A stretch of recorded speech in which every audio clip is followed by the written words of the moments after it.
Salut à tous. Bienvenue, abonnez-vous à ma chaîne pour ne pas rater actualité sur la politique malienne. De ce fait, les participants aux Assises nationales de la refondation, présentées comme la phase finale des consultations préalables à des élections et à un retour des civils au pouvoir au Mali, ont proposé jeudi à Bamako de prolonger l'actuelle transition de 6 mois à 5 ans. Auteurs de coups d'État successifs en août 2020 et mai 2021, les militaires au pouvoir au Mali s'étaient engagés sous la pression de la Communauté économique des États de l'Afrique de l'Ouest, CEDEAO, et d'une partie de la communauté internationale, à remettre le pouvoir aux civils après des élections présidentielles et législatives initialement programmées en février 2022. Mais la junte, dirigée par le colonel Assimi Goïta, avait finalement fait savoir à la CEDEAO être dans l'incapacité de respecter le calendrier convenu, et avait chargé les Assises nationales d'élaborer un calendrier électoral. La CEDEAO a réitéré mi-décembre son exigence d'élection, le 27 février devant rendre le pouvoir aux civils et menacer la junte de nouvelles sanctions si le calendrier n'était pas tenu.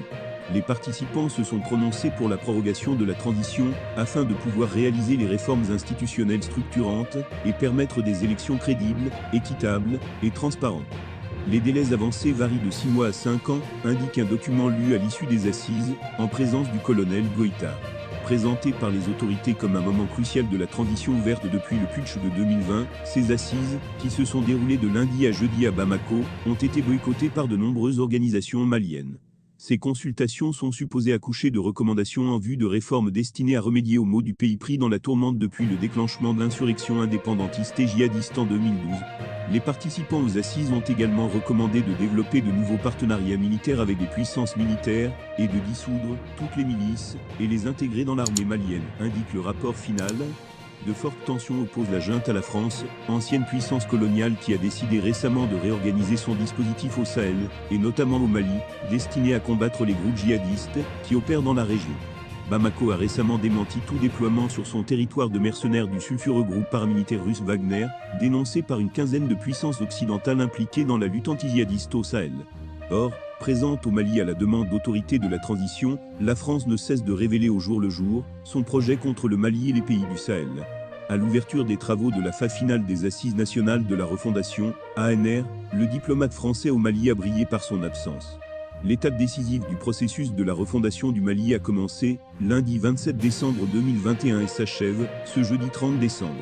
L'ouverture des travaux a enregistré la présence de toutes les forces vives de la nation, des leaders religieux et traditionnels, des diplomates accrédités au Mali, d'anciens présidents et premiers ministres.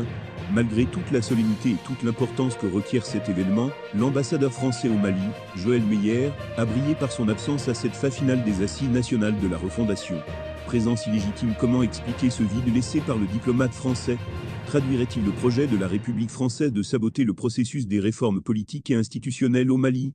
En tout cas, pour paraphraser cet adage, pour mieux identifier tes amis de tes ennemis, il faut attendre les étapes décisives de votre existence.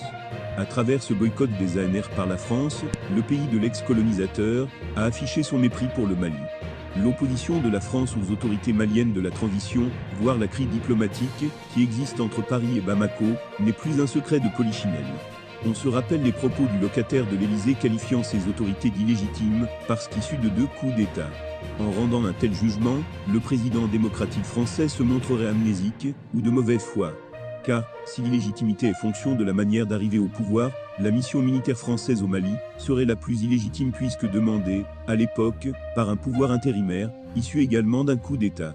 Malgré tout, les autorités françaises ne cessent de justifier leur présence par le fait qu'elle a été sollicitée. Toutes ces réactions des autorités françaises ne visent qu'à trouver des voies et moyens pour se maintenir dans le Sahel.